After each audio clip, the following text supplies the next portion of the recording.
Censorship is the blackout of one's original thoughts, the suppression of our ideas being regulated by corporations called the man.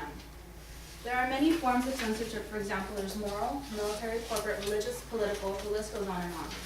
Ray Bradbury once said, "There is more than one way to burn a book, and the world is filled with people running around to lit matches."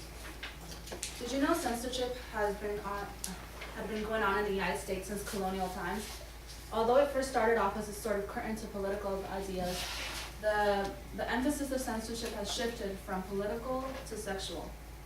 Today I'm going to talk to you about censorship in the past, censorship in our First Amendment, and Ray Bradbury and the future of censorship. The ghost of censorship's past, the shadow that follows people's free thoughts around and makes sure they stay where they are never heard. Censorship had taken place since ancient times in societies such as Israel and China. Although censorship back then was thought of more as an accurate way to regulating the population and its morals. The very first censorship law was in China. It took place around 300 AD.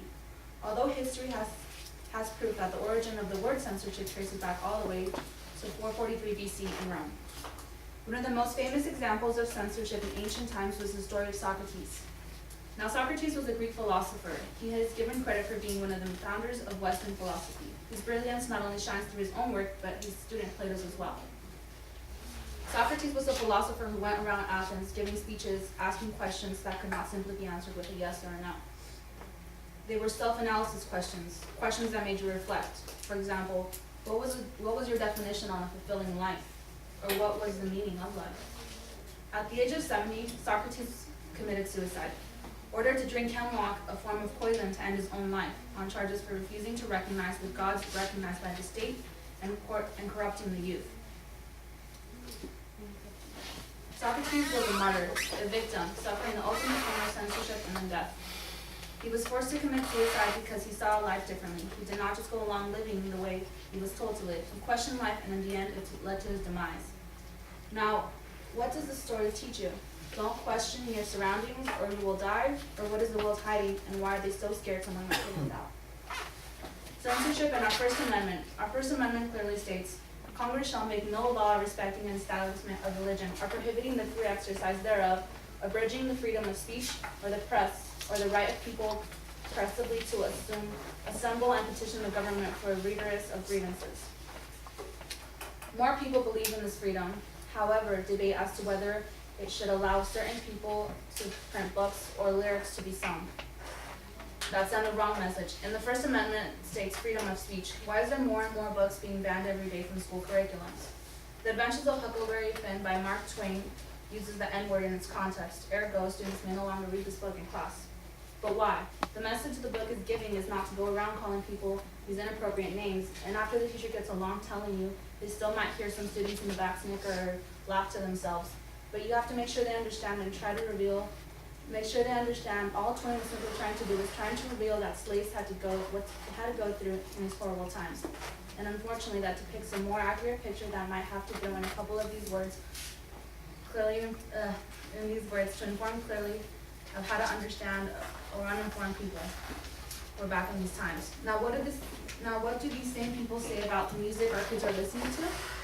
Kids are going to listen to what they want to listen to no matter what, or beep out the words, because in the end they will for sure never know what the original message is trying to say.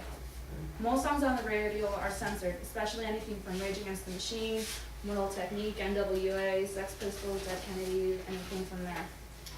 Most of these artists do not appreciate the fact their art is being censored. Most parents love the fact that it is. But just because our kids are not listening to it on the radio, what's to stop them from listening to it elsewhere? If our First Amendment states freedom of press, religion, speech, why are our books being banned, our music being blacked out, and our news only being told halfway? Ray Bradbury and the Future of Censorship. Ray Bradbury is a well-known author, notorious for his book Fahrenheit 451. Fahrenheit 451 is about a fireman named Guy Montag who, instead of putting out fires, he starts them. He starts the fires when he gets word people have books stashed in their homes. The firefighters don't know why they burn these books. All they know is what they are told. They see the citizens of this town having nothing intelligent to do. Ray Bradbury puts it, all they do is watch mindless television. They don't really care for their life in the slightest. Guy Montag never questioned his life. All he did was live according to what he was told to believe in.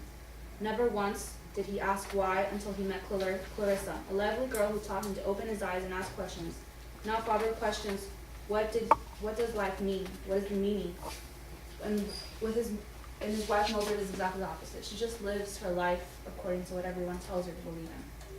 So what is Ray Bradbury trying to say? Hear no evil, speak no evil, see no evil. We are all ignorant, and ignorant is bliss. If we don't know any better, we settle for mediocre.